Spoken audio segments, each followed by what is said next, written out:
Долгожданное мероприятие правкома БАЖГУ «Лав-каток» завершилось. Около 400 студентов БГУ посетило стадион «Динамо». Аниматоры, концертно-развлекательная программа, хорошее настроение. Организаторы постарались сделать все на высшем уровне. Здорово, что люди собираются, здорово, что люди катаются, что они занимаются спортом, что они дарят друг другу отличное настроение, что они не думают о том, что есть какие-то такие плохие вещи. Они радуются простым вещам, они наслаждаются каждой минутой. Вот это, наверное, самое классное. Поэтому атмосфера здесь отличная. Ребята искали коробки добра с подарками, разыгрывали лотереи и поездку в Казань. Победительницей стала студентка математического факультета Гузель Шамсуддинова. Делись эмоциями. Я не знаю, я просто в шоке, я не ожидала этого просто. Я хотела туда поехать. Ребята катались змейкой, парами, весело проводили время. Организаторы мероприятия радовали сладостями, горячим чаем.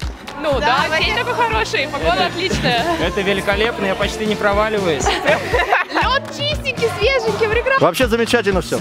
Отлично! Все вообще замечательно, очень круто. Классно, что придумали такую штуку, очень нравится нам. Лав-каток круто, приходите! Очень классно, круто, вообще все здорово. Девчонки, как эмоции, вам нравится? Да! Тигры, тебе нравится? Мне особенно.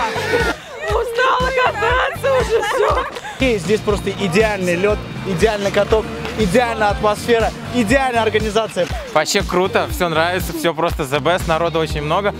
Очень весело. Спасибо правкому за это. Кто-то нашел свой чемодан добра, а кто-то обеспечил себе хорошие выходные в Казани. Но самое главное, что все мы окунулись в атмосферу добра и позитива. Ксения Симонова, Гуляша Шарафутдинова, Анна Пспига и Регина Такиева специально для Правком ТВ.